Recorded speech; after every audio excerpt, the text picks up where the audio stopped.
Niranjan sir, நான் உங்கள்கிட்டருந்தே தொடங்குகிறேன். ஒரு ஸ்ட்ராங்கான அரசாங்கம், ஒரு பவர்ஃபுல்லான தலைமை, நல்ல நிலைமையில் பொருளாதாரம், உலக லெவலில் நல்ல நட்பு, இதையெல்லாம் வைத்து பார்க்கும்போது பிரதமர் சொன்ன கடுமையான பதிலடி எப்படி இருக்கும்? கடுமையான பதிலடி என்பது எங்கே இருக்கும், எப்படி இருக்கும் நானோ யாராலையும் கணிக்க முடியாது. ஆனால் பதிலடி கட்டாயம் உண்டு. பாகிஸ்தானின் தீவிரவாத அமைப்புகளுக்கும் பாகிஸ்தானின் தீவிரவாத அமைப்புகளின் தந்தை தாயாக செயல்படும் பாகிஸ்தான் இராணுவத்தை நிலைக்குலை செய்யும் பதிலடியாக இது இருக்க போகிறது. இதில் நான் முக்கியமாக பார்க்கறது பிரதமரோட அவர் பேசின நேற்று நடந்த மீட்டிங்ஸில் இருந்து நம்ம எடுத்துக்க வேண்டிய இம்பார்ட்டன்ட் பாயிண்ட்ஸ் அப்படின்னு எடுத்துக்கிட்டோம்னா, ஃப்ரீ ஹேண்ட் டு சர்வீசஸ், முப்படைகளுக்கும் நீங்கள் எந்த டெசிஷன் வேணாலும் நாட்டின் நலன் கருதி நீங்கள் எது வேணாலும் எடுக்கலாம். உங்களோட டாக்டிக்கல் இல்லை ஆப்ரேஷன் மேட்டர்ஸில் கவர்மெண்ட் இன்டர்ஃபியர் பண்ணாது.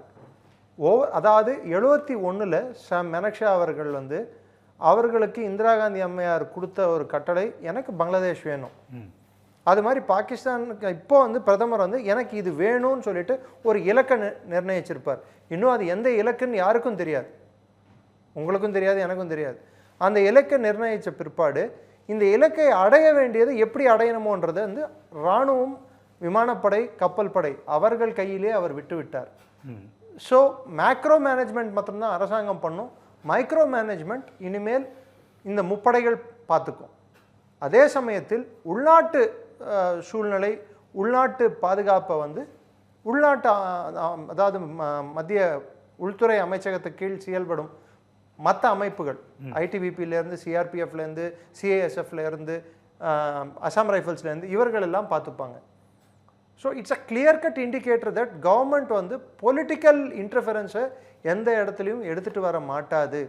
நீங்கள் சுதந்திரமாக செயல்படலாம், நீங்கள் சுதந்திரமாக செயல்படலாம். ஆனால் இலக்கு இதுதான். ஒரு ஆர்மிக்கு எய்ம், ஆப்ஜெக்டிவ் இல்லாமல் எந்த சண்டைக்கும் போக முடியாது. எய்ம் அண்ட் ஆப்ஜெக்டிவ் மட்டும்தான் எக்ஸிக்யூட்டிவ் டிசைட் பண்ண முடியும். அதாவது பொலிட்டிக்கல் தலைமை, அரசியல் தலைமை சொல்ல வேண்டியது இதுதான் எய்ம், இதுதான் உங்கள் குறிக்கோள், இதை நீங்கள் அடையணும் அப்படின்னு சொல்லி விட்டாங்கன்னா மிச்சத்தை அவங்க பார்த்துப்பாங்க. எங்கே ஃபோர்ஸை இறக்கணும், எப்படி மூவ் பண்ணணும், எங்கே மொபிலைஸ் பண்ணணும், எங்கே பாகிஸ்தானோட வீக் பாயிண்ட்ஸ் இருக்குது, அந்த இலக்கை எப்படி அடையணும், இது எல்லாத்தையும் அவங்களுக்கு தெரியும். ஏன்னா அவங்க 30 வருஷமாக 40 வருஷமாக அந்த சர்வீஸில் இருக்கிறாங்க. அதுக்கன்ட்டு பிளானிங் பண்ணியிருக்காங்க. அதுக்கன்ட்டு அவங்களுக்கு ட்ரூப் மூவ்மெண்ட் தெரியும். மிரரிங் த அப்பனண்ட் அப்படின்வாங்க. அந்த சைடில் இருக்கிற அப்பனண்ட் அவன் எப்படி இருக்கான், அவனுக்கு கவுண்டர் மூவ் நம்ம எப்படி எடுக்கணும்னு சொல்கிறது அரசியல்வாதிகளுக்கு தெரிய வேண்டிய தேவையில்லை, அவசியமும் இல்லை. ஏன்னா அவங்க பார்டரில் போய் நிற்க போகிறதில்லை. ஸோ அந்த அடிப்படையில் நம்ம எடுத்து பார்த்தா மற்ற ஆட்சி காலத்தில் மாதிரி தேவையற்ற தலையீடுகள் இப்பொழுது இருக்காது. ஒன்றும் சொல்லிக்க விரும்புகிறேன், இது பாலாகோட் மாதிரியோ இல்லை உரி மாதிரியோ குறிப்பிட்ட ஒரு இடத்தை மற்றும் தாக்கக்கூடிய தன்மையுடைய தாக்குதலாக இது இருக்க போவதில்லை. இது பரவலாக ஒரு பெரிய அளவான தாக்குதலாக இருக்கும். ஃபுல் வாராக இருக்குமா? ஃபுல் ஃப்ளெஜ்ட் வாராக இருக்கிறதுக்கான ஆப்பர்ச்சுனிட்டிஸ் கம்மி. பட் ஒரு லிமிட்டட் அஃபென்சிவாக இருக்கும். லிமிட்டட் அஃபென்சிவ்னா 36 மணி நேரத்துலேருந்து 72 மணி நேரத்துக்குள்ள ஒரு அஃபென்சிவ் நடக்கிறதுக்கான எல்லா வாய்ப்புகளும் உண்டு. ஒரு வரையறுக்கப்பட்ட அப்படின்னு புரிஞ்சுக்கலாமா? ஒரு குறிப்பிட்ட இலக்கை நோக்கி அந்த தாக்குதல் இருக்கும். ஆனால் பாலாகோட்டோ இல்லை ஒரு உரியோன்றது துல்லியமான ஒரு தாக்குதல். இதில் துல்லியமான தாக்குதலும் இருக்கும், இலக்கு என்பது கொஞ்சம் பெருசாக இருக்கும். அந்த ஏரியா ஸ்கேல் ஆஃப் ஆப்ரேஷன்னா ஒரு பர்டிகுலர் இடத்த மாத்திரம் நோக்கி இருக்காது, பரவலாக பெரிய அளவில் அது ஸ்ப்ரெட் ஆகிருக்கும். ஆனால் வாய்ப்புகள் அதிகம். ஏன்னா அதுதான் பாகிஸ்தானோட மொபிலைசேஷன். அந்த சைடு பாகிஸ்தான் இராணுவத்தை அவங்க மூவ் பண்ணியிருக்கிறதும் அதை தான் காட்டுது, அவங்களோட அச்சமும் அதை தான் காட்டுது. ஸோ இந்த வாட்டி அது மாதிரி நம்ம எக்ஸ்பெக்ட் பண்ண தேவையில்லை. இது கொஞ்சம் பெருசாக தான் இருக்க போகுது. அதுதான் பிரதமரும் சொல்லியிருக்காரு, நம்மளுக்கு டைம் கம்மியாக இருக்குது, இலக்கு பெருசாக இருக்குது அப்படின்னு சொல்லி. ஸோ ஆர்மியோட மூவ்மெண்ட் இப்போ நம்ம உத்து கவனிச்சோம்னா there is a specific purpose in their actions. கூடிய விரைவில் இது நடைபெறும். 36 மணி நேரத்திலிருந்து 72 மணி நேரம் வரை இந்த தாக்குதலானது நடத்தப்படலாம். இது பெரிய அளவிலான தாக்குதலாக இருக்கும் உரி பாலாகோட்டோட கம்பேர் பண்ணும்போது. அதை தவிர்த்து பாகிஸ்தானின் தீவிரவாத அமைப்புகளும் அவர்களின் இராணுவ பலத்தையும் தகர்க்குவதற்கான தாக்குதலாகவும் இருக்கும். நிரஞ்சன் சார், இப்போ நம்ம அவங்களுடைய திட்டம் என்ன அப்படின்னு வெளிப்படையாக தெரிலனா கூட ஒரு சில கணிப்புகள் அப்படின்னு வச்சுக்கலாம். ஸ்ட்ராட்டஜிக் டார்கெட் எப்படி இருக்கும், முக்கியமான இடங்களை பொருளாதார ரீதியாக அவங்கள வீக்கன் பண்ணுறது, அந்த மாதிரியான வாய்ப்புகள் ஏதாவது இருக்குது? ஸ்ட்ராட்டஜிக் டார்கெட் தான் first Indus water treaty cancel பண்ணதே அது ஒரு ஸ்ட்ராட்டஜிக் டார்கெட் தான். அதை தாண்டி நான் சொல்கிறது டேமோ, பவர் ஸ்டேஷனோ, அதுலேயே இண்டஸ் வாட்டர் ட்ரீட்டிலேயே எல்லாமே அடங்கிடுச்சு இல்லைங்களா? கிட்டத்தட்ட இப்போது 10% தண்ணியை கூட நம்ம நிறுத்தினோம், வெறும் 10% தான். டனல் நம்மளுக்கு இருக்கிற சோர்ஸஸை வச்சு அட்லீஸ்ட் 10%, நம்மளுக்கு இருக்கிற 20%க்கு அதிகமான தண்ணி அவனுக்கு கொடுத்து 80%க்கு அதிகமான தண்ணி அவனுக்கு பாஞ்சிட்டு இருக்குது. அதில் ஒரு பகுதியை நம்ம பக்கம் நம்ம மாற்றுறதுக்கோ திருப்புறதுக்கோ நம்மளுக்கு ஃபெசிலிட்டிஸும் அம்யூனிட்டிஸும் 2016 முதல் இந்த அரசாங்கம் அதற்கு தேவையான ஏற்பாடுகள் செய்துள்ளன. எங்கே எப்படின்ட்டு எல்லார்கிட்டையும் கேட்க முடியாது, சொல்லவும் முடியாது. இட்ஸ் கிளாசிஃபைடு அப்படின்வாங்க. அதனால் அதை நிறுத்தினா கூட இப்போ கரெக்டாக அவங்க காட்டன் கிராப்போட சீசன், அதாவது அவங்களோட பருத்தி விதைக்கிற காலம். டிசம்பர் மாதத்துக்கு அவங்களுக்கு வீட், அவங்களோட கோதுமையோட இருப்பு வந்து டிசம்பர் மாதம் வரையும் இருக்குது. இப்போது அவங்க கோதுமை போன வருடம் 3 மில்லியன் டன் கோதுமை இம்போர்ட் பண்ணாங்க. இப்போது இந்த கோதுமையானது இப்படிப்பட்ட சூழ்நிலை ஏற்பட்டால் ஆகஸ்ட் மாதத்துக்கே முடிஞ்சிடும். ஆகஸ்ட் மாதத்துக்கே முடிஞ்சிருச்சுன்னா உணவு தட்டுப்பாடு ஏற்படும் பாகிஸ்தானில். உணவு தட்டுப்பாடு ஏற்படும் போது முதலில் மக்கள் தாக்குவது யாரை என்றால் பாகிஸ்தான் இராணுவத்தை. நீங்கள் ஏன்னு கேட்கலாம், பாகிஸ்தான் இராணுவம் தான் நீங்கள் அங்கே எம்எஸ்பி மினிமம் சப்போர்ட் ப்ரைஸ் இங்கே இருக்குது பார்த்தீங்களா, அரசாங்கம் நிர்ணயம் பண்ணுற மாதிரி அங்கே கிடங்குகளை கண்ட்ரோல் பண்ணுறது பாகிஸ்தான் இராணுவம். அங்கே பாகிஸ்தான் இராணுவம் தான் மிகப்பெரிய அளவில் நிலத்தைக்கு சொந்தக்காரர். அதை தவிர்த்து 27-28 குடும்பங்கள். பாகிஸ்தானும் ஆர்மி ப்ளஸ் 27 குடும்பங்களை சேர்த்தா பாகிஸ்தான். உதாரணத்துக்கு சொல்கிறேன், ஆசிஃப் அலி சர்தாரியோட நிலம் மாத்திரம் 3500 ஏக்கர். புட்டோவோட குடும்பத்தோட நிலத்துக்கு நடுவில் 3 ரயில்வே ஸ்டேஷன் ஓடும் லார்கானால. கிட்டத்தட்ட 4000 ஏக்கர் 4500 ஏக்கர்னுவாங்க. இது மாதிரி தான் அங்கே நிலம் உச்சவரம்பு சட்டமும் இல்லை, அங்கே நிலத்தை வந்து ஈக்குவிட்டபுளாக எல்லாருக்கும் பங்கிட்டு கொடுத்ததும் இல்லை பாகிஸ்தானில். அங்கே வந்து நிலம் உடமஸ்தர்கள், நிலம் இல்லாதவர்கள், நெக்ஸ்ட் இராணுவம், இந்த 3 இதுதான். ஸோ இவர்களை குறிவைத்து தாக்கும் விதமாகத்தான் இந்த தண்ணியை நிறுத்தி இருக்கிறார்கள். நெக்ஸ்ட் அவங்களோட நெக்ஸ்ட் டார்கெட், ப்ரைம் டார்கெட்னு பார்த்தீங்கன்னா, சப்போஸ் இந்தியா டார்கெட் பண்ணா கராச்சியா இல்லை, அவங்களே ஒத்துக்கிட்டது சிம்லா அக்ரிமெண்ட் நாங்கள் தள்ளுபடி பண்ணுறோம். எனக்கு சிம்லா அக்ரிமெண்ட் நல்லது, இதுதான் ராஜா நானும் எக்ஸ்பெக்ட் பண்ணேன். ஏன்னா சிம்லா அக்ரிமெண்ட் படி காஷ்மீர் என்பது இந்தியாவுக்கும் பாகிஸ்தானுக்கும் உள்ள ஒரு பிரச்சனை, இருதரப்பு பிரச்சனை. இதை நாம் சுமூகமாக தீர்த்து கொள்ள வேண்டும் என்பதுதான் அதன் முக்கிய அம்சம். என்னைக்கு நீ வந்து நான் அதுல இருந்து வெளியே வரேன்னு சொல்லிட்டியோ, காஷ்மீர் இந்தியாவின் அங்கம். இருதரப்பு இல்லை, இருதரப்பு நீயே இல்லை, நீ you are out of the game. So நீ வந்து அத்துமீறி அதை ஆக்கிரமித்துள்ளாய். உன் ஆக்கிரமிப்பு பகுதியில் இருந்து உன்னை துரத்தி அடிப்பது என் கடமை. ஸோ எது வேணாலும் இலக்காக இருக்கலாம், அது காஷ்மீர் பிஓகேவே கூட இலக்காக இருக்கலாம். ரெண்டாவது, அவர்களின் நகரங்கள், லாகூர் ஆகட்டும், முக்கியமான நகரங்கள் இந்திய S-400 மிசைல் சிஸ்டமுக்கு மிக அந்த அந்த ரேடியஸ்குள்ளேயே இருக்கு. நம்ம தேவையான அவங்கள தவிர்க்க முடியும். நீங்க ஒரு விஷயம் புரிஞ்சுக்கணும், பிரதமர் மோடியின் காலம் 2019 அன்று பாலாகோட்டில் அவர் அடிக்கும் போதும் இன்றும் என்ன பெரிய வித்தியாசம் நீங்க கேட்கலாம். வித்தியாசம் என்ன தெரியுங்களா? அன்னைக்கு $42 பில்லியன் நம்மளோட டிஃபென்ஸ் பட்ஜெட், இன்னைக்கு கிட்டத்தட்ட $90 பில்லியன் நம்மளோட டிஃபென்ஸ் பட்ஜெட். 2 மடங்கு தாண்டிடுச்சு. அன்னைக்கு ரஃபேல் நம்ம கிட்ட இல்லை, இன்னைக்கு ரஃபேல் நம்ம கிட்ட இருக்கு. அன்னைக்கு பியாண்ட் விஷுவல் ரேஞ்ச் மிசைல்ஸ் நம்ம கிட்ட இல்லை, இன்னைக்கு பியாண்ட் விஷுவல் ரேஞ்ச் மிசைல்ஸ், அதாவது 150 கிலோமீட்டருக்கு அப்பால் இருந்தே எதிரியின் இலக்கை தாக்கக்கூடிய ஏவுகணைகள் நம்மிடம் உள்ளன, ரஃபேலில் உள்ளது. இதுக்கு ஈக்குவலண்டான ஏவுகணைகள் பாகிஸ்தானிடமும் இல்லை, பாகிஸ்தானுக்கு கொடுக்கும் நிலையில் யாரும் இல்லை. சைனா கொடுத்துருக்காங்க, JF-17 கொடுத்துருக்காங்க. JF-17 கொடுத்துருக்கிற மிசைல்ஸ் வந்து 150 கிலோமீட்டர் வரை அடிக்கக்கூடிய மிசைல்ஸ், அது அவங்களோட JF-17 பிளைன்ஸ்லேருந்து. ஆனால் JF-17ஓட ரேடார் வந்து 100 கிலோமீட்டர் தான் வேலை பார்க்கும். 100 கிலோமீட்டர் வேலை பார்க்குற ரேடாரை வச்சுக்கிட்டு ரேடாரில் ஒரு ஒரு அதுலேருந்து தான் அவங்க வந்து கணிக்க முடியும் எதிரியோட இது என்னன்னு சொல்லிட்டு, டார்கெட் என்னன்னு சொல்லிட்டு. அதுவே காட்டலன்னா அது அந்த மிசைலோட வேல்யூ என்ன இருக்குது பார்க்க முடியாது. ஸோ அவர்கள் கிட்ட இருக்கும் உபகரணங்கள், போர் கருவிகள் எல்லாமே வந்து ஒன்று காலாவதியானது, இல்லை அதை மெயின்டைன் செய்யும் அளவில் அவர்களால் அவருக்கு பணம் இல்லை, ஃபினான்ஷியலாக இல்லை. $9 பில்லியன் தான் அவங்க கிட்ட இருக்கிற இருப்பு. அவங்க ஒத்துக்கொண்டதே 3 நாட்களுக்கு தான் அவர்களிடம் எண்ணெய் உள்ளது. டெய்லி அவங்க பிளேனை தூக்கிட்டு இந்த பக்கம் அந்த பக்கம் இந்த பக்கம் அந்த பக்கம் நம்ம 8 நாளாக சண்டை வரோன்னு அவங்களை அலைய விடுறோம். Fatigue is a major factor. Colonel சொல்லுவார், fatigue is a major factor. ஃபெட்டிக்னா கண்டினியூஸாக கண் முழிச்சு கண்டினியூஸாக சண்டை வரும்ன்ட்டு அந்த பயத்திலேயே அவன் உட்காந்துட்டு அவனோட பொருள் அவனோட எல்லாத்தையும் வந்து வேஸ்ட் பண்ண ஆரம்பிச்சான்னா at one point of time அவனால் எக்குப்பாக முடியாது, அவனால் தாக்கு பிடிக்க முடியாது. அட போடா அப்படின்னு சொல்லிட்டு அவன் சோர்ந்துடுவான். அது மாதிரி பாகிஸ்தானை ஸ்லோ அண்ட் ஸ்டடியாக நம்ம அரிச்சிட்டு இருக்கோம். அவனால் சண்டை போடும் தன்மையை நாம் மெதுவாக குறைத்து கொண்டிருக்கிறோம். அதற்கப்புறம் நம் பதில் தாக்குதல் செய்தாலோ இல்லை அவன் நினைக்காத இடத்தில் நினைக்காத வண்ணம் தாக்குதல் செய்தாலோ அப்போது பாகிஸ்தான் பதிலடி கொடுக்கும் நிலையில் இருக்காது. அவன் நம்மளை இப்போ டெஸ்ட் பண்றான். இங்க அடிக்கலாம், இங்க அடிச்சா வருவாங்களா, அங்க அடிச்சா வருவாங்க. நம்ம அப்படியெல்லாம் எதுவுமே பண்ண போறது இல்லை. சம்டைம்ஸ் எக்ஸ்பெக்ட் தி அன்எக்ஸ்பெக்டட் அப்படின்வாங்க. எதிர்பார்த்ததை எதிர்பாராமல் இருக்கிறது தான் நல்லது.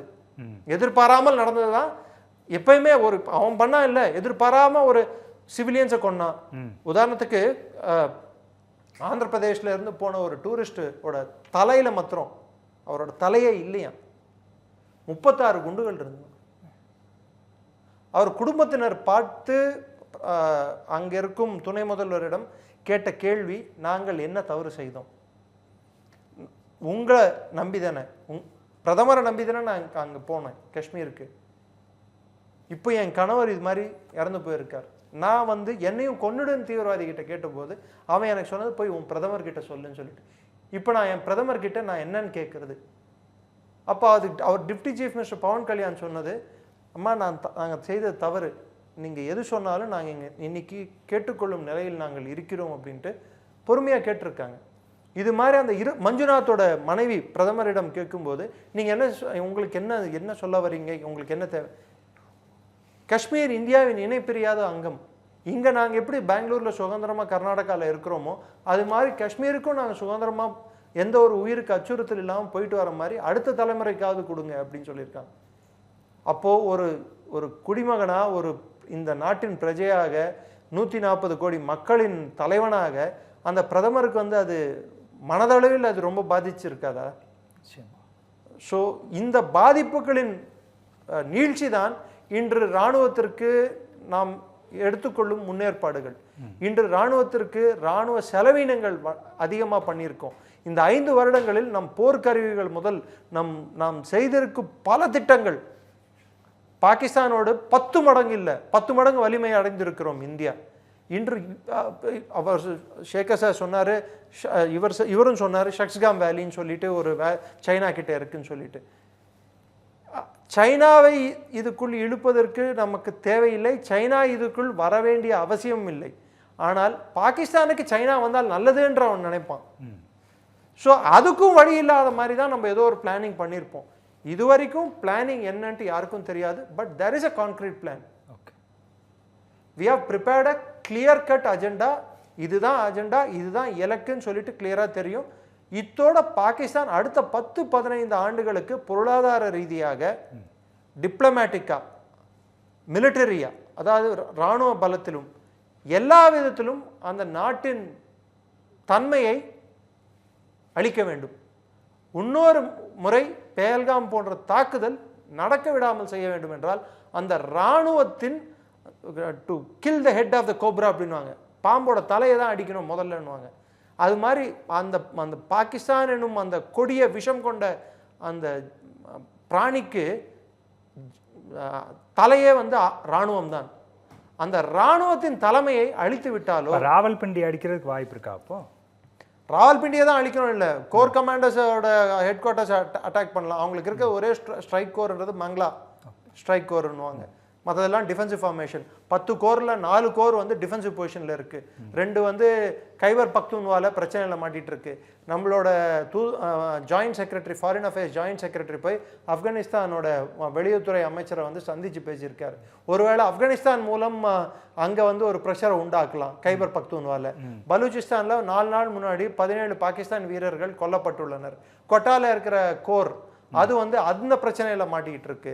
ஸோ பல்வேறு இடங்களில் பாகிஸ்தான் இராணுவம் கான்சன்ட்ரேஷன் ஆஃப் ஃபோர்ஸ்ன்னு சொல்லணும். ஒரு பிரச்சனை வரும்போது உங்களோட மொத்த துருப்புகளையும் ஒரு இடத்தில் நீங்கள் குவிக்க வேண்டும். அப்போ தான் அந்த பார்டரில் அவங்க இருந்தால் மாத்திரம்தான் டிஃபென்சிவ் பாஸ்டராவது எடுக்க முடியும். அஃபென்சிவ் பாஸ்டர் எடுக்காட்டி கூட ஸ்ப்ரெட்டாக இருந்ததுன்னா அவங்களால வந்து எதுவும் பண்ண முடியாது.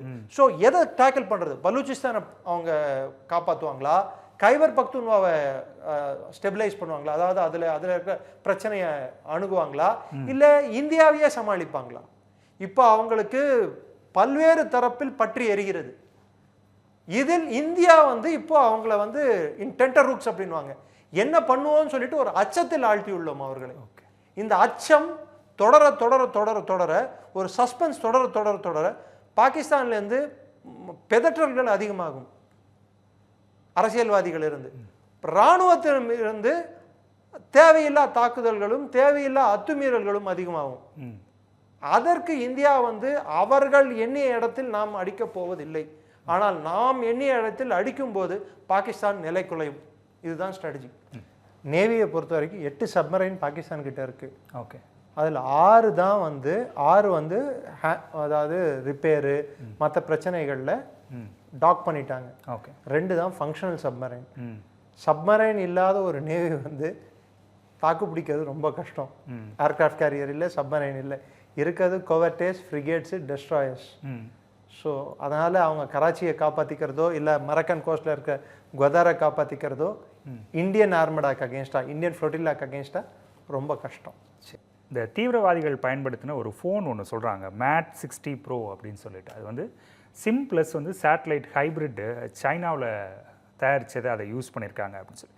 இப்போ நம்மளுடைய இன்டெலிஜென்ஸ் ஏஜென்சியில் டெக்னிக்கல் அப்கிரேடேஷன் தேவைப்படுதோ? இதெல்லாம் என்ன கண்டுபிடிக்கிறதுக்கு? அப்படியெல்லாம் இல்லை sir, we are technically upgraded. இந்த பேல்காம் அட்டாக்ன்றது வந்து நீங்கள் இன்டெலிஜென்ஸ் ஃபெயிலியராகவோ இல்லை இன்டெலிஜென்ஸ் ஒழுங்காக நடக்கலையோ நீங்கள் பார்க்கக்கூடாது. என்னை பொறுத்த வரைக்கும் இந்த பர்டிகுலர் டிஸ்கஷன் ஆனது, இந்த டெக்னிக்கல் சைட் டிஸ்கஷன் ஆனது ஆப்ரேஷன்ஸ் முடிஞ்ச பிற்பாடு இங்கே என்ன தவறுகள் நடந்தது என்பது நம்ம தனியாக அதுக்கன்ட்டு நம்ம கலந்தாய்வு செய்யலாமே தவிர்த்து இப்போ அதை பற்றி இன்டெலிஜென்ஸ் என்ற போர்ஷனே நீங்கள் எடுத்துகிட்டு வர்றது வந்து இது தேவையற்ற ஒரு விஷயமா நான் கருதுகிறேன். So I reserve my comments as of now.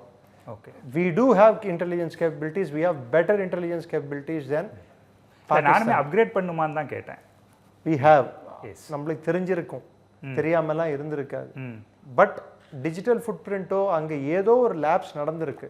அந்த லேப்ஸுக்கு இங்கேருந்தே சில பேர் அந்த 0.5 ஃப்ராண்ட்னு அவர் சொன்னார் பாருங்க, அந்த 0.5 ஃப்ராண்ட் ஏதோ ஒரு விதத்தில் வேலை பார்த்துருக்கோம்.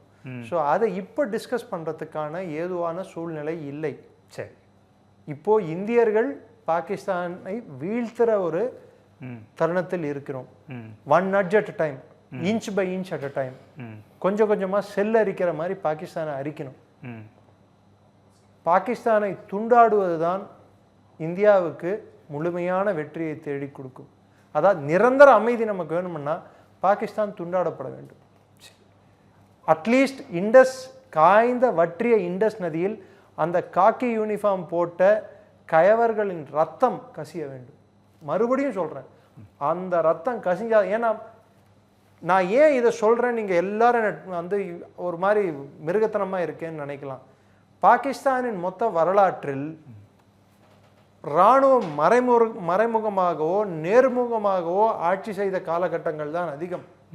பாகிஸ்தானில் இருக்கும் ஒரே நிலையான ஒரு அமைப்பானது பாகிஸ்தான் இராணுவம். பாகிஸ்தான் இராணுவத்துக்கு தெரியாமல் எதுவும் நடக்காது. அதுவும் குறிப்பிட்டு பாகிஸ்தான் இராணுவத்துக்குள் இருக்கும் ஐஎஸ்ஐக்கு தெரியாமல் எதுவும் நடக்காது. ஸோ இன்ஃபேக்ட் அவங்க சுப்ரீம் கோர்ட்டே ஒரு காலகட்டத்தில் ஒரு தீர்ப்பு கொடுத்தது, ஜனநாயகத்தை காப்பாற்றுவதற்கும் பாகிஸ்தானின் இறையாண்மையை காப்பாற்றுவதற்கும் இராணுவ ஆட்சி தேவைப்பட்டால் அப்பேற்பட்ட ஆட்சி பாகிஸ்தானுக்கு தேவை அப்படின்னு, அதாவது ஜனநாயகத்தை காப்பாற்றுறதுக்கு ராணுவ ஆட்சி இருக்கலாம் அப்படின்னு சொல்லிட்டு அவங்க சுப்ரீம் கோர்ட்டே சொல்லியிருக்கு. ஸோ நீங்க அந்த கருத்தில் வைத்து பார்த்தால் பாகிஸ்தான் ராணுவமானது இட்ஸ் அ ரோக் எலிமெண்ட். அந்த ரோக் எலிமெண்ட்டை வந்து நம்ம டிஸ்மேண்டில் பண்ற வரைக்கும், அந்த ரோக் எலிமெண்ட்டை வந்து நம்ம டோட்டலா அவங்களோட போர் புரியும் தன்மையை அழிக்கிற வரைக்கும் பாகிஸ்தான் என்ற ஒரு நாடு பிணைக்கப்பட்டுள்ளது அந்த இராணுவத்தால். அந்த நாடு ஒன்றாக இருக்கும் வரை நமக்கு அச்சுறுத்தல், அந்த இராணுவம் அது தலைமை ஏற்கும் வரை நமக்கு அச்சுறுத்தல். அது செதற வேண்டும், அது சின்னாபின்னமாக வேண்டும், அதன் ரத்தம் கசிய வேண்டும். சரி, நான் இதை உங்களோட இறுதி பார்வையாக எடுத்துக்கிறேன். Every picture here has its own kutti story. This is Anandan family. His dream home in the city is not just a dream anymore. Anwar's investment in a plot changed the plot of his whole life.